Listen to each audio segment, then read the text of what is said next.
Donald Peterson presents the true adventures of Junior G-Men. The Junior G-Men are on the air, speeding to your homes, ready for action. Stand by. All Junior G-Men, stand by. Stand by for the thrilling details of the secret of the locked room.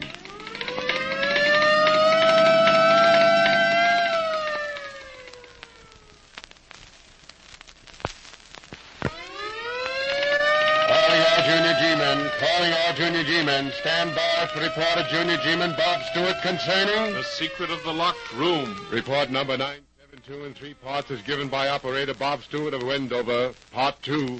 Now, my dad is a lawyer and has as a client a Miss Martha Van Cleef, who lives about 30 miles from Wendover with her nephew Paul and an old butler named Graves. Well, several weeks ago, Paul Van Cleef came into the office and asked Dad to ride out to see his aunt because he was worried about her. He seemed to think that she was, well, as he put it, imagining things. Mainly that the house was haunted. Dad agreed to make the trip and took me along with him. On the way, he told me that Henry Van Cleef, Paul's father, hadn't been very ambitious. He preferred staying around the house and playing his violin to working, and had finally been disinherited because of his laziness. He never got along very well with his sister Martha, and until the day of his death blamed her for his being disowned. Well, after we'd arrived and had eaten dinner, Paul's aunt told her story. She said that every night for the past several weeks she'd heard a violin softly playing one of her brother Henry's favorite tunes, and his voice saying that he'd come back from the dead to haunt her. After she'd finished her story and gone to her room, Paul Van Cleef, Dad, and I went to the library. We talked the whole thing over, and then, all of a sudden... What's that? I don't know, but... Gee whiz, listen! Listen! It's Aunt Martha. She's screaming for help. Follow me. Aunt Martha! Aunt Martha! She doesn't answer. There isn't a sound. She must be... What's that? Who's there? It is I, sir, Graves. I heard the scream, sir, and I thought... Of course you did. We all did. Yes, sir. Well, come along, up these stairs. Yes, sir.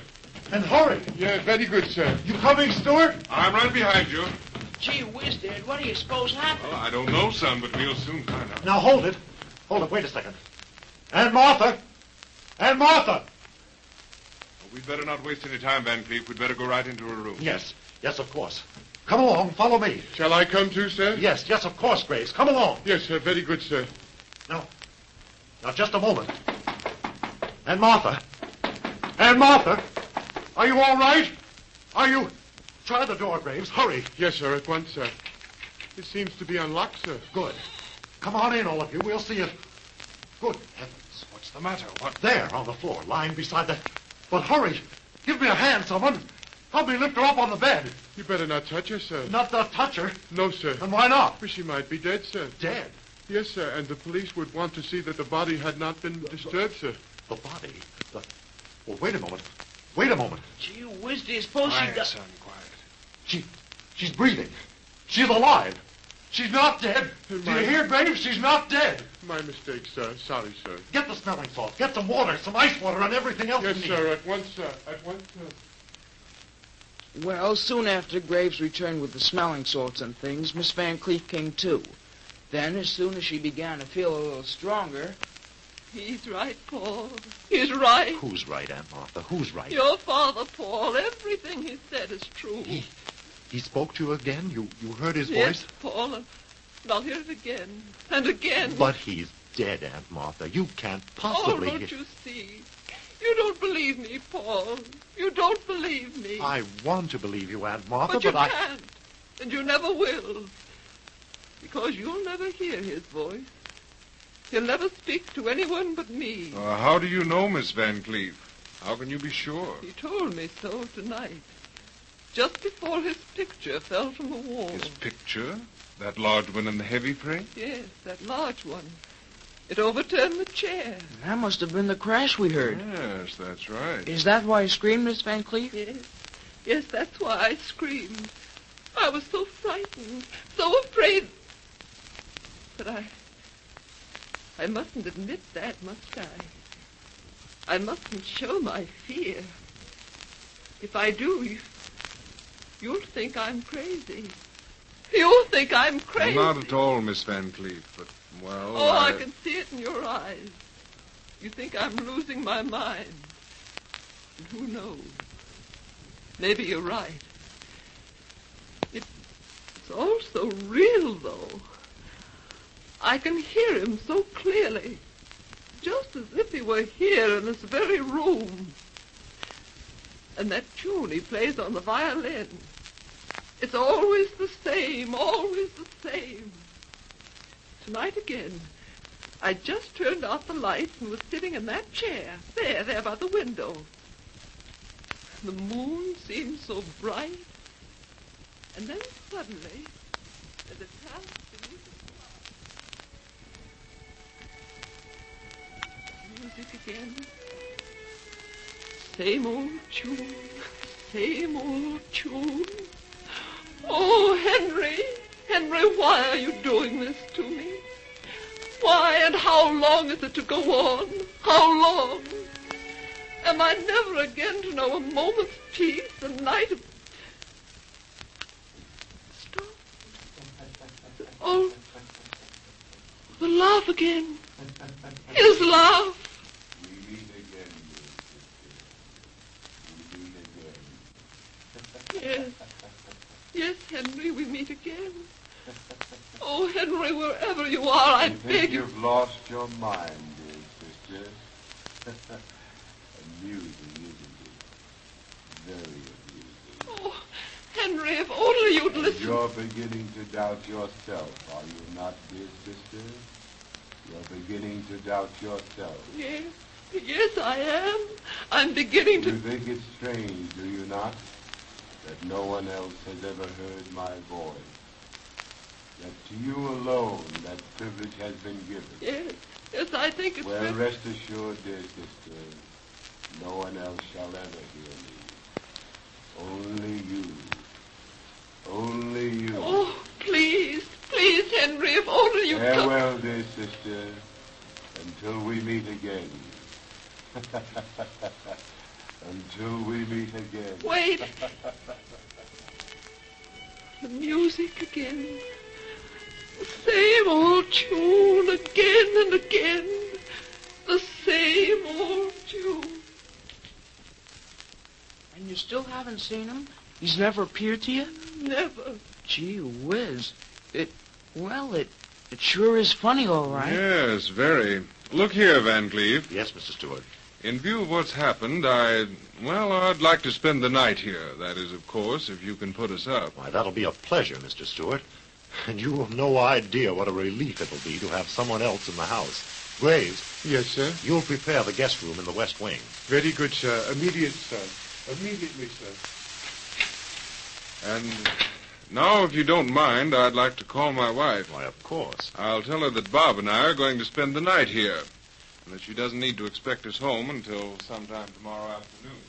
And later that night, after Dad and I had gone to the room that had been prepared for us, we got to talking about... I can't understand it. I just can't understand it. Neither can I, Dad. There just doesn't seem to be any reason for it. That's just it. There isn't any reason. You know, Dad, I wonder if that voice would follow Miss Van Cleef wherever she went. What do you mean? Well, suppose we were to swap rooms with her, just for tonight. You mean... If only we three, Miss Van Cleef, you and I, knew about the switch, and if the voice followed her, then we'd know for sure that she's either hearing things or that she's, well... Or that she's mentally unbalanced. Yeah, that's it. And you believe that there's something about that room that's responsible for... I don't know what to believe, Dad, but, well, gee whiz, it's a possibility. Yes, it is. A good possibility. Then you'll try it? You'll swap rooms with Miss Van Cleef and... Well, she'll agree, son. It's up to her. Now, here's what we'll do. As soon as we're sure that everyone's gone to bed, A little later, after everything was all quiet, Dad and I slipped down the corridor to Miss Van Cleef's room. After we'd explained the whole plan... It wouldn't do any good. Not a bit. But you can't be sure of that, Miss Van Cleef. You can't I am sure. Henry's voice would follow me. It will always follow me right to my grave. I can't escape it. No, of course not. Not if you won't try. I will try. Anything. Anything within reason. Well, then agree to this switch. You go to your room and let us stay here. You're not afraid? Afraid of what? The voice of a ghost? No, Miss Van Cleef, we're not afraid. And if you let us stay here, we may be able to prove that there's no reason for you to be afraid. Well, very well. I'll do as you say. Now, look, you'll have to be very careful. The whole success of this plan depends on your not being seen by anyone. Do you understand? Yes, I understand. Good. You see, Miss Van Cleef, if that voice follows you to another room, if it speaks to you there, then we'll be sure that, well, that it's really the voice of a ghost. Oh, but I am insane. Yes, Mr. Stewart, I understand. I understand, sir. Well, the switch was made without a bit of trouble. Miss Van Cleef went to our room, and we stayed there in hers. Later, as Dad and I were talking... Well, how about it, son? You feel like turning in? Well, I don't know, Dad. I'm afraid I don't feel very much for sleeping. I see. You're not afraid. Oh, no, Dad, not a bit. It's just that, well, I'm just not sleepy, that's all. I see. Well, I'm not very sleepy myself. We'll just... Oh, doggone. What's the matter, Dad? I just happened to remember. I left my pipe down there in the library. I can do without smoking it, of course, but I'd hate to have anything happen to it. It's the one your mother gave me last Christmas. Want me to go down and get it for you? No, son. I'd rather get it myself. That is, if you're not afraid to stay up here alone. How about it? I'm not afraid. You'd better be careful, though. I mean that you're not seen leaving or entering this room. That'd spoil everything. Yes, it would, wouldn't it? Well, I'll be careful, and I won't be gone long either.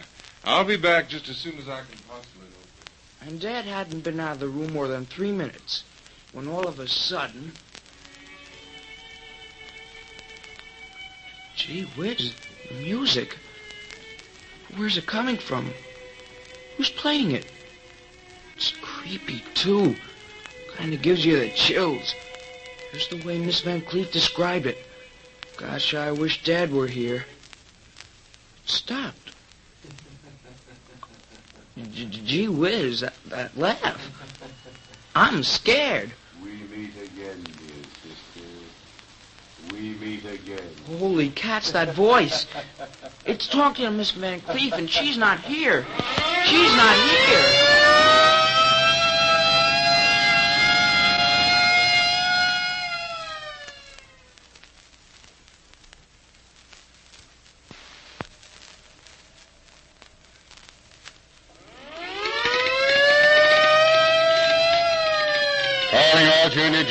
Calling all Junior G-men to report at once to points of duty.